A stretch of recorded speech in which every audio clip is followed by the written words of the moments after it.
আনন্দত আচলতে মোৰ যেন চকুলো ওলাব খুলিছে, ঠিক তেনেকুৱা হৈছে এই মুহূৰ্তত।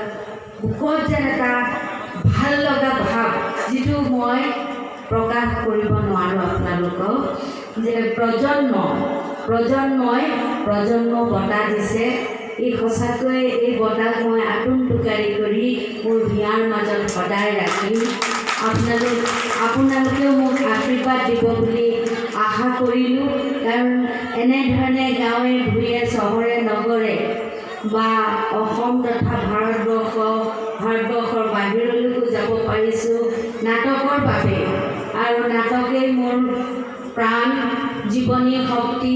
এনেধৰণে বিভিন্ন ঠাইলৈ যাওঁতে যিসকল ব্যক্তিক লগ পাইছোঁ, সেইবোৰ মোৰ বুকুৰ আপোন। যিসকল এতিয়া বাই ভনী ইয়াত আছে, মই জানো তেওঁলোকে চেতনা বাইদেউ আহিছে বুলিয়ে ঢাপলি মেলিছে, হয়তো দুপৰীয়াৰ পৰা ৰন্ধা বঢ়াৰো আয়োজন কৰিছে। তেনেকুৱাকৈ গোটেইবিলাক বুকুৰ বৈৰী বুলি কৈছোঁ, যে ইয়াত থকা আটাইলৈকে মই সশ্ৰদ্ধ প্ৰণিপাত জনাইছোঁ। ভাল লাগিছে। মই আৱেগিক হৈ গ'লেও মই বুজাব পৰা নাই।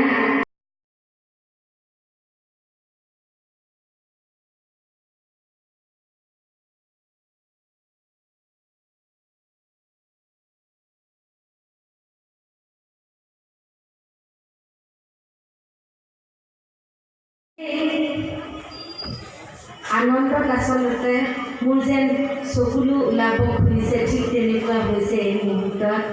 বুকত যেন এটা ভাল লগা ভাৱ, যিটো মই প্ৰকাশ কৰিব নোৱাৰোঁ আপোনালোকক, যে প্ৰজন্মই বঁটা দিছে। এই সঁচাকৈয়ে এই বঁটাক মই আতুম টোকাৰি কৰি মোৰ হিয়াৰ মাজত সদায় ৰাখিম।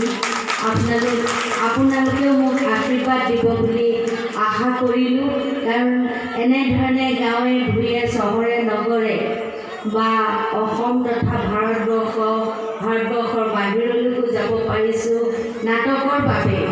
আৰু নাটকেই মোৰ প্ৰাণ, জীৱনী শক্তি। এনেধৰণে বিভিন্ন ঠাইলৈ যাওঁতে যিসকল ব্যক্তিক লগ পাইছোঁ, সেইবোৰ মোৰ বুকুৰ আপোন। যিসকল এতিয়া বাই ভনী ইয়াত আছে, মই জানো তেওঁলোকে চেতনা বাইদেউ আহিছে বুলিয়ে ঢাপলি মেলিছে, হয়তো দুপৰীয়াৰ পৰা ৰন্ধা বঢ়াৰো আয়োজন কৰিছে। তেনেকুৱাকৈ গোটেইবিলাক বুকুৰ বৈৰী বুলি কৈছোঁ, যে ইয়াত থকা আটাইলৈকে মই সশ্ৰদ্ধ প্ৰণিপাত জনাইছোঁ। ভাল লাগিছে। মই আৱেগিক হৈ গ'লেও মই বুজাব পৰা নাই।